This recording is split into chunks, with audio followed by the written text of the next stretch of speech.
I really like this sword. So when you die, Rick, can I have it?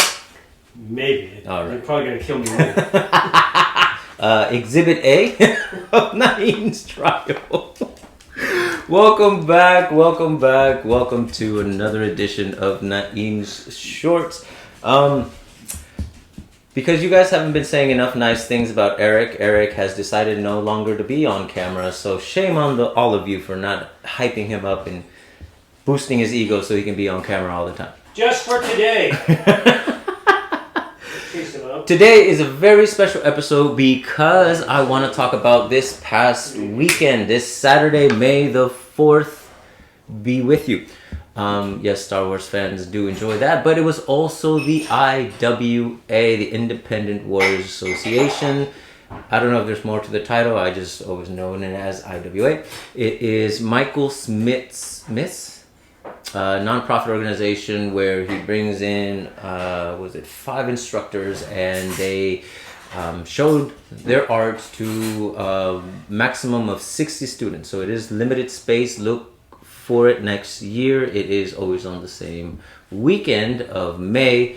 I guess next it's going to be May the 5th. I'm not 100% sure how the calendar works, but in May, first weekend of May is when you will find yourselves at the IWA. It was a great time. Got to see a lot of good friends that I hadn't seen in a while. So thank you guys for training with me, and I made a couple new ones as well. And it was just a good time for training. It was just great people, great environment, and a lot of fun. A lot of younger students as well were there, so they got to see how things progress and where people are in the black belts. And a big shout out to my good friend Carlos de Villa, because that is like the biggest kid in a candy store kind of smile whenever somebody needed an uki. His hand was up and big old smile on his face. Brother, I love you. I love your enthusiasm. Keep on training, man. You will go very far with the way that you're focused on what you're doing. So awesome. I'm glad I got to spend time with you. But some of the instructors that we had that particular day, starting off with Auntie Denise. Auntie Denise started us off with her judo. A lot of chokes. A lot of interesting chokes that I had never seen before. And they were actually very effective once you get the proper ranges for your limbs. One of the chokeouts included your Achilles and just sitting down on somebody's neck while maintaining control over their arm. It was pretty brutal. I mean, oh my God. It sucked getting it done to you, and the tap outs super quick. A few kimuras and variations of those she brought up, and it was really interesting to see. She brought some of her students were there, and they were able to demonstrate and help the rest of the class really understand what was going on. So Auntie Denise, it was wonderful seeing you and having you on the mat. It was incredible to spend that time training with you. And then of course our host and also the head of this particular group, Michael Smith. Michael Smith, if you don't know him, check him out, Kali Conversation. As a matter of fact, all the instructors that were there, you can check out on Kali Conversation. And some of the ones that were just there to observe, you can find them on Kali Conversation as well, including Auntie Denise and Michael Smith, who teaches a more combative form of martial arts where it's, okay, the fight is already started, get to the end part as soon as possible. Here are some of the ideas and concepts, and then you insert whatever it is you're comfortable with. And I really attach to that style of teaching because much of what we do is not specific and it is not technique based, but rather ideas and concepts. Where are you most likely going to end up in a fight, and then what do you do once you're there? So we are very big on the close quarter combat idea, and so is he. Not to mention he has a long list of training in other arts as well. So he has a lot of knowledge to provide, and the fact that he puts this together is so cool. And having the next generation learn about all these different martial arts and to see them grow and have fun was a true experience. And then, of course, I can't forget our good friend Doc Gavin, who came all the way from Chicago just for this. It's an amazing, amazing individual. Definitely, if you watch any Kali conversation, you have to watch his, because we do not talk about martial arts whatsoever. And we have a great time doing so. That man is hilarious. He is always happy and truly an inspiration. I want to be that happy all the time, and I just love spending time with him. His energy is just so infectious, and you can't help but have a good time around him. And his way of teaching is very simplistic in the sense that it's progressive. You have a situation, and then you're trying to get out of it, and then you add, and then you add, and then you add. But all the while, you're practicing not moves, but ideas on how to break down your opponent, how to keep them from hurting you, and how to get the hell out of there so you can go home. And he does it all with humor. It's a fantastic time. So Doc, it was wonderful being able to see you once again. I hope to see you soon once more, because you're a wonderful, wonderful man, and I can't say enough good things about you. And then we switched up. We went a little bit more aggressive with another guest of ours on Kali Conversation, Anthony Wade. I believe I forget what specific style of Kaju Kempo, but he does have a Kaju Kempo school in, I believe it's Stockton, I think. Don't quote me on that, but we will find out. But a wonderful grandmaster in Kaju Kempo. He looks very like a very kind person, but then he teaches things that are very aggressive. But it is the Kaju Kempo way, very unassuming. But when you get down to it, you just go until it's completely done, and that's the idea. At least what I've gathered from training Kaju Kempo is that you don't come off as an aggressive person, but if somebody takes you there, you go 100 miles that way so you can get out of it. You know, it's not to win, but it's just to make sure that you can go home. Always with the idea of protecting yourself. But he showed a very interesting take on how you do an empty hand technique, and then you do it with sticks, and then you do it with knives, and how the movements translate into whatever it is that you're now have in your hand, because you have certain limitations once you put something in your hand. Because now if you have a blade, for example, you know, it can cut, it can stab, especially with a knife. It can cut and it can stab. With a longer sword, you have a bit more surface area that you can play with, and you have other movements. And he's also incorporated a lot of FMA into his Kaju Kempo teachings. So it's understandable that they can be transferable at this point. And he was able to break it down in such a way that everybody was able to follow. Had a few questions, but then eventually they could explore with themselves when they went to sticks, to knives, and empty hands, and how those two correlated. And the way that he taught it really struck me, because it wasn't an over explanation. It was just enough so everyone had to work it themselves. And I think that's genius, because when the students have to work enough about it, they gain a better understanding of what they're trying to do. And also they appreciate it more, because it wasn't just, here, do this, A, B, C, D. It's like, no, I have to figure out for me how best to do that. I have a general idea of what I want to accomplish, but now I have to work it and make it work for me. And I thought that was great. It wasn't made such, it wasn't very apparent. At least it wasn't presented that way, but afterwards, as I'm thinking back at it, I'm like, okay, no, it was really there. And the way that he did it was pretty awesome. I mean, he's a soft-spoken man, but he's incredible at what he does. And then after that, let me see, it was Auntie Denise, Michael Smith, Doc Gavin, Anthony Wade.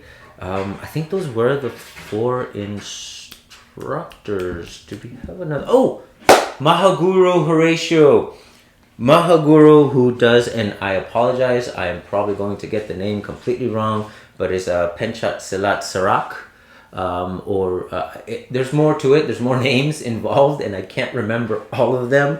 But it is incredible to watch the way that his timing works from receiving a punch to walking in with the punch, from the recoil and being on the inside of the opponent's guard, ready to either strike or disrupt their structure.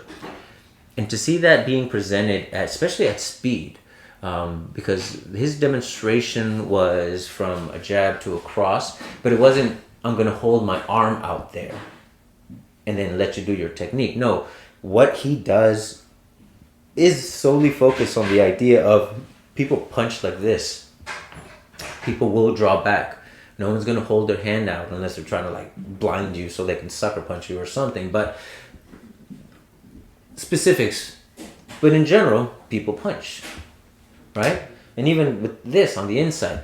And he was able to demonstrate the way that his training has allowed him. And even as minuscule as the way you step, sliding in versus lifting your foot up and then coming down with your weight. It's more of on the balls of your feet, transitioning from one to the other. And I finally understand why in Silat they do the thing where they pull their foot out like they're standing in a neutral position, and then one foot opens up at an angle, and I get a better sense of why that is and how it attributes to the footwork and the mobility that Silat teaches, and being able to get inside people's feet, ankle traps, going for the knee, and how then that eventually translates also to the karambit and the blade, and why they hold it the way that they do, and the points in which they attack. Their strikes is also cuts, there are also grabs, there are also pokes, there are also traps. So they're all encompassed in these movements, but the focus was, how do you get beyond the opponent's guard? Because if you can get behind somebody's guard, you have your way with them. You can go any which direction you want with them. And he even said so as much. You can just do, and you can take everything you can. So seeing that, and again, it was only a small demonstration, but you took a lot away from it if you really paid attention to all the nuances that were going on, which is sometimes difficult to do, but I've been training to do it for 10 years. Because ultimately that's one of the biggest reasons why I go to these seminars, is because I love learning. And at this point, and not to toot my own horn, I'm able to retain a bit more than I used to be able to retain from seminars. And one of the biggest reasons behind that is I was taught for years to look at the similarities. For us, the idea is that the human body is the human body. We have the same joints, we have the same limbs, we have the same basic structure. Are there differences? Of course. Do those differences affect the way that we can perform things? Most definitely. Some of us have slightly longer torso, some of us has really long legs, some of us has longer arms, some of us are very bendy, some of us not so much, some of us are a little heavier than we should be for our skeletal structure. So all these things will affect the way that we move, but at the end of the day, we're all just people, 2 arms and 2 legs. So if we can keep that in mind, then we can work off a very general understanding of movement. And I was able to look at everybody, and half the time I spent it looking at their feet, looking at the way that they move. And I can say that with confidence that almost every instructor, if not all instructors that were showing defense against a punch or a physical attack of that sort, moved almost in the same direction. Their footwork was very similar in the way of, hey, the very best thing you can do to avoid getting punched is get the hell out of the way. Which is silly to say out loud, but it boils down to that, really. If you're standing in one space and the person's trying to hit you in the face, don't be there. You can even take that same idea and even expand it further into an ideology. Don't be in places where people might want to punch you in the face. Avoid places where people fight. And you probably will less likely get into a fight. But for the actual training part, the physical part, well, yeah, move your feet. get out of the way. Put your hands up. Because keeping your hands down and trying to parry a punch or block, it becomes a lot harder when you have to travel more space. So even that became part of what went through my head as I'm looking and I'm trying to absorb as much information as I can. And a question did pop up in my head in reference to that. It was like, okay, how did we get to this point? How did we go from whatever we were to a position where now I have to do something against an attack? And I believe Doc Gavin even mentioned being that aware, not just of the person in front of you, because once you make contact with that person, you have a pretty good understanding of where they are. And as long as you maintain a certain degree of contact, you know if they're moving back, they're moving forward, you have a good sense of where the rest of their body is. So what do you pay attention to then? Well, what about everybody around them? So it's like, okay, that's another aspect of the situation that could be in a real life situation, which I said too much. Anyways, so that really stuck out to me. It's like, okay, now you're engaging this person, but you're looking out for all his friends and make sure that, okay, they're not getting all squirrely. And if they are, you can do something about it because you saw it coming. So now push it back. Now all these other techniques that were shown, how did we get to that point? Auntie Denise's segment, she talked about how a lot of the tournaments that her students have been in and how some of these are related to that tournament because the defenses that you do in a tournament are different than you would in a street fight, in the sense that some people are already on the ground and they're going to turtle because that's part of the tournament. Now, would you do that in real street fight? Probably not, but again, she made it very clear as to where and when these techniques were to be used or could be used to be most effective.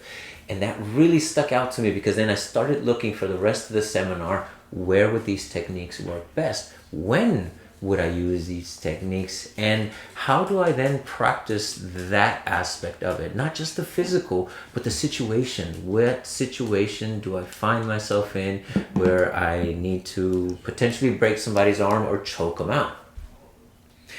So then I have to start thinking, okay, how do I get to that? If that's the choke I want to use, how do I get to it?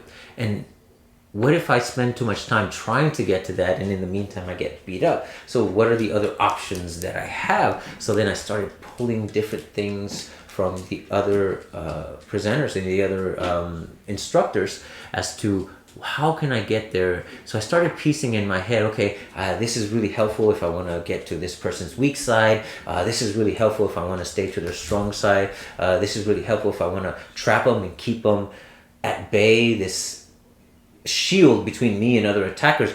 If I find myself on the ground and I don't have to defend against other people, these hooks, these grabs, these chokes, super effective. You might find yourself in a one-on-one fight. You might end up on your back. You might end up on the floor. So to be able to maneuver your way out of it or even end the fight right there and then, things that you have to consider. So I didn't take it for granted that these were just techniques being taught to me. I started visualizing the entirety of the fight. And those techniques were just different aspects of different fights, but overall of a fight, of me trying to make it home alive, because that's where my training goes.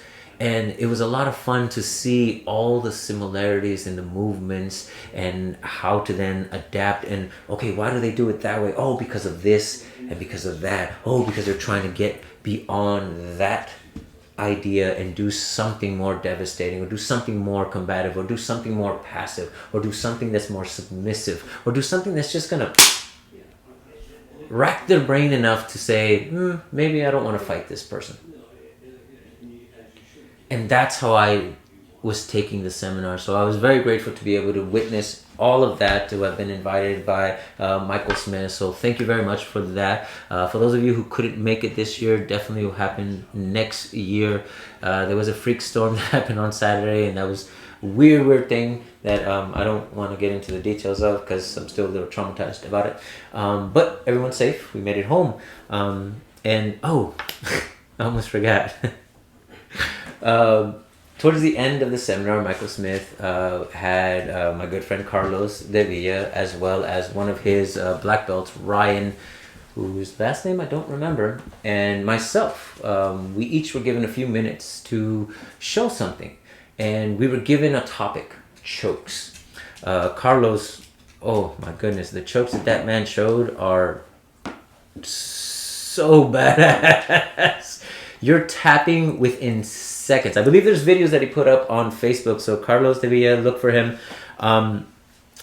And I ukied for him, so I know how effective these chokes are. One of which was as you have them in a headlock, you're reaching over and you grab your wrist and you make a fist. So when you flex, that fist goes straight into the carotid, and it is a horrible feeling because you literally tap out in seconds, and if you don't, you will gray out and pass out eventually very, very fast. I know because I was there getting choked. And then good friend Ryan was showing us less of a technique and more of a concept about how to then distract the mind so you can accomplish what it is that you're trying to do, which is get away from somebody trying to choke you. Again, it was based on that idea. Now, for us, we don't train a lot of chokes. Most of the things that we do train are how to get out of chokes just in case, but again, we're more weapon based and let's go through the person and then be done with it kind of mentality, or subdue the person depending on the situation. Of course, there's no set rules because the fight is never going to be known ahead of time. So instead, I did show one of the techniques that we do in Kaju Kempo, which is primarily about body mechanics and not reaching somebody's neck, but bringing somebody's neck to a level where then you can effectively get a choke. So it was about breaking down their mechanics to the point where they're in front of you and you don't have to reach up to get them. So it's very helpful for those who are shorter against somebody who's a lot taller. And it was a lot of fun. It was a bit nerve-wracking to just be kind of put on the spot, but I really did enjoy it, and everyone seemed to have fun with this idea, and that was the end of the seminar. Plus a raffle. There was a lot of great prizes, so the raffle went out through the entire day. So there's a lot to look forward to at the IWA. So for those of you who didn't make it this year, plan for it next year. It's in May, the first week of May. So look out for that. And Michael Smith, thank you again very much for the invite and for presenting me in front of people. I'm very honored that you did that. So thank you very much. And for now, that's it, folks. Till the next time, I will see you once again on Nain Shorts. Till then, 3, 2, 1.